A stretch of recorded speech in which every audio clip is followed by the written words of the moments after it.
La carreta de la muerte. Hace muchos años, mi abuelito me contaba una historia que cada vez que la escuchaba hacía volar la mente e imaginarme el cuadro de lo que vivió la mujer de esta historia. A la orilla del pueblo donde vivíamos, se encontraba un camino ya casi olvidado. Recuerdo bien que a un costado de ese camino se encontraban los restos de lo que parecía haber sido una cabaña. Siempre me pregunté por qué alguien construiría una cabaña tan a la orilla del pueblo, hasta que mi abuelo me contó la historia.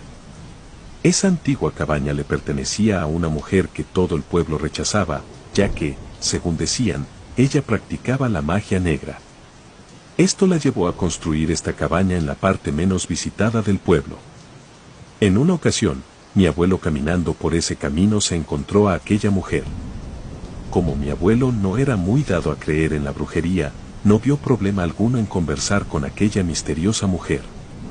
Conversaron muchas cosas interesantes, ya que ella tenía muchos temas de conversación. Pero de todo lo que habló con mi abuelo, hubo algo que llamó mucho su atención. Esta mujer decía que, desde hace mucho tiempo, por ese viejo camino, cada vez que alguien moría en el pueblo en las madrugadas, escuchaba el pasar de una carreta jalada por varios caballos. El trote que se escuchaba era de cuando menos 4 caballos, y tras ellos una caravana de gente. La mujer decía que nunca había tenido el valor para asomarse a ver qué era todo esto, y que aunque ella estaba acostumbrada a las cosas ocultas, aquel desfile de gente y el sonido de esta carreta pasando por ese camino situado a un lado de su cabaña le generaba mucho miedo.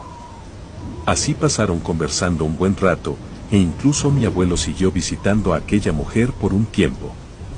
Hasta que un día murió una persona de aquel pueblo, y mi abuelo recordó lo que esta mujer le contó de aquella muchedumbre de personas, y de esa carreta pasando por ese camino, en las madrugadas siempre que alguien moría en aquel pueblo. Lleno de curiosidad, mi abuelo fue al día siguiente a la casa de aquella mujer esperando que le contara si en esa madrugada la carreta había pasado nuevamente, pero al llegar a aquella vieja cabaña se dio cuenta de que la mujer no se encontraba.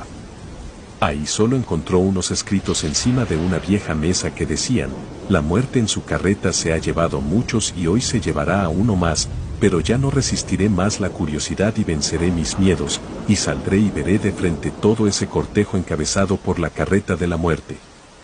Cuando mi abuelo leyó esto, salió al camino a ver si encontraba algún rastro de que alguna carreta hubiese pasado por ahí o pisadas de alguna multitud de personas, pero lo que encontró a un lado de aquel camino fue el cuerpo de aquella mujer sin vida, y ésta tenía grabado en su rostro una expresión de terror. Siempre me dijo mi